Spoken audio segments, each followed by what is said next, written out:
ഹരി ഓം. എല്ലാ സജ്ജനങ്ങൾക്കും എൻ്റെ വിനീതമായ നമസ്കാരം. ഇന്ന് ശ്രീമദ് നാരായണീയത്തിലെ രണ്ടാമത്തെ ദശകമായ ഭഗവത് സ്വരൂപ മാധുര്യവും ഭക്തി മഹത്വവും അതിലെ 10ാമത്തെ ശ്ലോകം വായിച്ചിട്ട് അതിൻ്റെ അർത്ഥം പറയാം കേട്ടോ. ഒന്നാമത്തെ ദശകത്തിലെ ശ്ലോകങ്ങളും അതുപോലെ തന്നെ രണ്ടാമത്തെ ദശകത്തിലെ 9 വരെയുള്ള ശ്ലോകങ്ങളുടെയൊക്കെ അർത്ഥസഹിതം വീഡിയോ ചെയ്തിട്ട് ഞാൻ ഓരോ ശ്ലോകങ്ങളായിട്ട് വീഡിയോ ചെയ്തിട്ട് ഞാൻ പ്ലേ ലിസ്റ്റിൽ അപ്ലോഡ് ചെയ്തിട്ടുണ്ട്.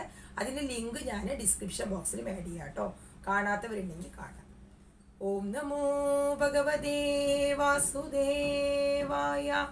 ഓം ശ്രീ ഗുരുഭ്യോ നമഃ. ത്വത്ഭക്തിസ്തു കഥാരസാമൃതജ്ജരി നിർമർജനേന സ്വയം സിദ്ധ്യന്തി വിമല പ്രബോധ പദവീം അക്ലേശതസ്തുന്വതി സത്യസിദ്ധികരീ ജയത്യതി വിഭോ സൈവാസ്തു മേ ത്വത്പദ പ്രേമ പ്രൗഢിരസാർദ്രത ദ്രുതതരം വാതാലയാധീശ്വര. നമുക്ക് അർത്ഥം നോക്കാം കേട്ടോ. ത്വത് ഭക്തിസ്തു, ത്വത് പ്ലസ് ഭക്തി പ്ലസ് തു എന്ന് പറഞ്ഞാൽ അങ്ങയിലുള്ള ഭക്തിയാകട്ടെ. കഥാരസാമൃതച്ചരി എന്ന് പറഞ്ഞാൽ കഥാരസം എന്ന് പറഞ്ഞാൽ കഥ കേട്ടിട്ടുള്ള രസം.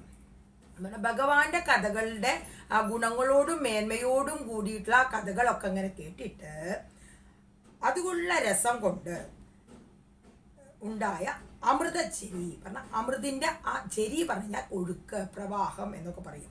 അമൃതച്ചെരി, അമൃതിൻ്റെ ഒഴുക്ക്.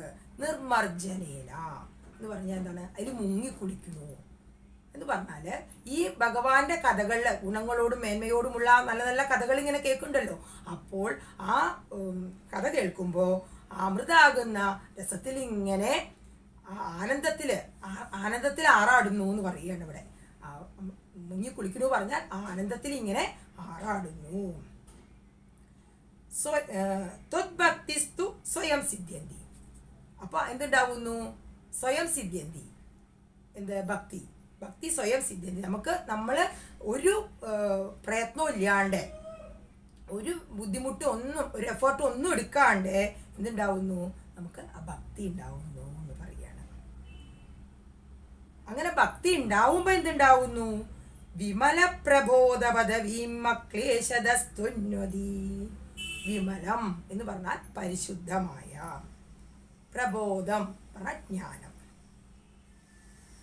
വിമല പ്രബോധം പറഞ്ഞു കഴിഞ്ഞാൽ ആ തത്വജ്ഞാനം. അപ്പോൾ പിന്നെ ഈ ഭക്തി ഉണ്ടാവുമ്പോൾ നമുക്ക് എന്തുണ്ടാവുന്നു? ആ പരിശുദ്ധമായ ആ ജ്ഞാനം, തത്വജ്ഞാനം പറഞ്ഞാൽ ബ്രഹ്മജ്ഞാനം. ആ ബ്രഹ്മമായിട്ട് ഐക്യം പ്രാപിച്ചിട്ട് ഞാനും ആ ബ്രഹ്മവും ഒന്നു തന്നെയാണ് എന്നുള്ള ആ ജ്ഞാനം ഉണ്ടാവുകയാണ്.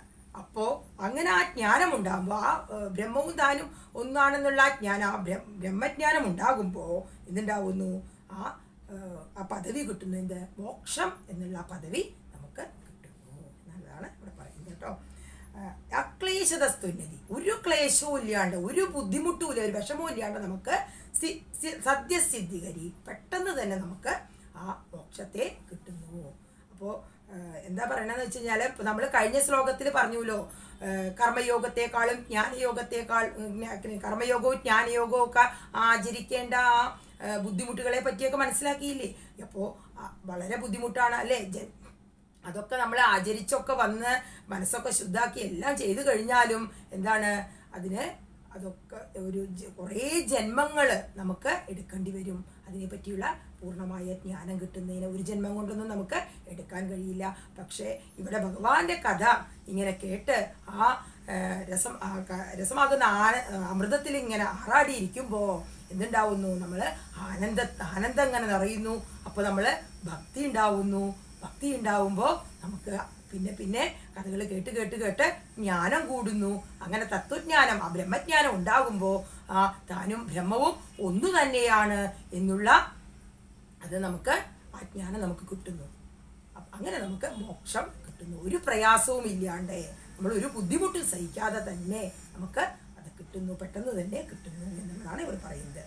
ജയത്തി വിഭോ, ജയതി എന്ന് പറഞ്ഞു കഴിഞ്ഞാൽ ഇന്നും മറ്റതിനേക്കാളും മേന്മയുള്ളതാണ് ഭക്തിയോഗം എന്നാണ് പറഞ്ഞത്. മറ്റുള്ളതിനേക്കാളും പറഞ്ഞാൽ ആ കർമ്മയോഗത്തെക്കാളും ജ്ഞാനയോഗത്തെക്കാളും മേന്മയുള്ളതാണ് ഈ ഭക്തിയോഗം എന്നുള്ളതാണ് ഇവിടെ പറയുന്നത്.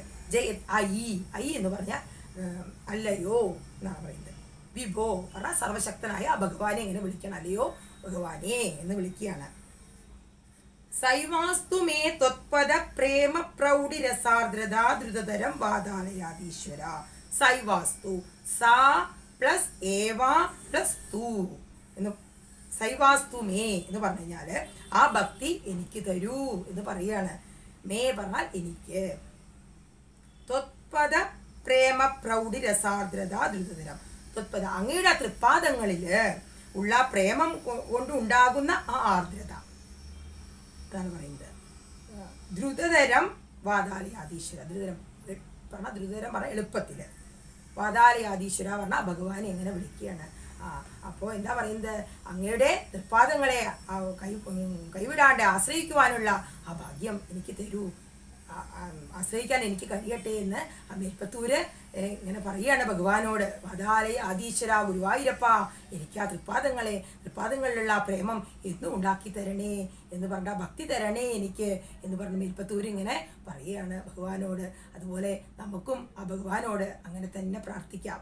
ആ ഭക്തി നമുക്ക് എന്നും ഉണ്ടാക്കി തരണേ, ഭഗവാന്റെ തൃപ്പാദങ്ങളിൽ നമുക്ക് ആശ്രയിക്കാനുള്ള ഭാഗ്യം നമുക്ക് ഉണ്ടാക്കി തരണേ എന്ന് നമുക്കും ദൈവത്തോട് പ്രാർത്ഥിക്കാം. അപ്പോൾ ഈ ശ്ലോകത്തില് നമുക്ക് പറയുന്ന കഥാശ്രവണം കൊണ്ട് കഥ കേട്ടിരിക്കുമ്പോൾ നമുക്ക് ആനന്ദമുണ്ടാകുന്നു. ആനന്ദം ഉണ്ടാകുമ്പോൾ നമ്മൾ അറിയാതെ തന്നെ നമ്മളിലേക്ക് ഭക്തി വന്നു ചേരുന്നു. ആ ഭക്തി ഉണ്ടാകുമ്പോൾ വിമല പ്രബോധപദവി നമ്മളിലേക്ക് ആ പരിശുദ്ധമായ ആ ജ്ഞാനം, തത്വജ്ഞാനം, ആ ബ്രഹ്മജ്ഞാനം നമുക്കുണ്ടാകുന്നു.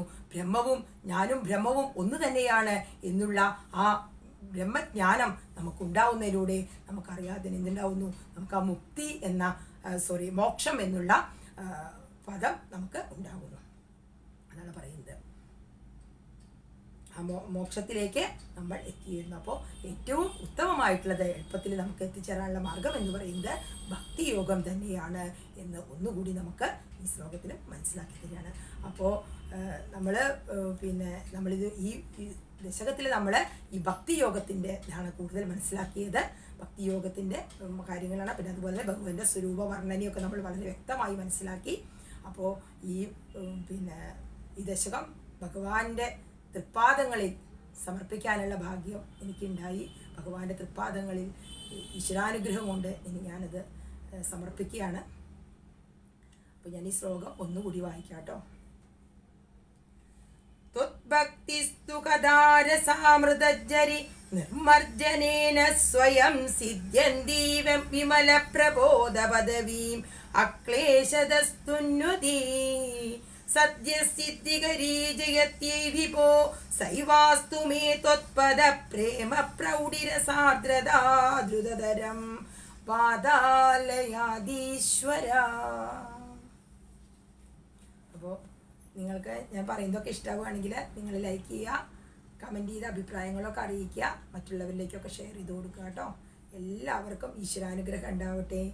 നാരായണാഖില ഗുരോ ഭഗവൻ നമസ്തേ. സർവത്ര ഗോവിന്ദ നാമ സങ്കീർത്തനം. ഗോവിന്ദ ഗോവിന്ദ. ഓം ശ്രീ ഗുരുഭ്യോ നമഃ. ഹരി ഓം തത്സത്.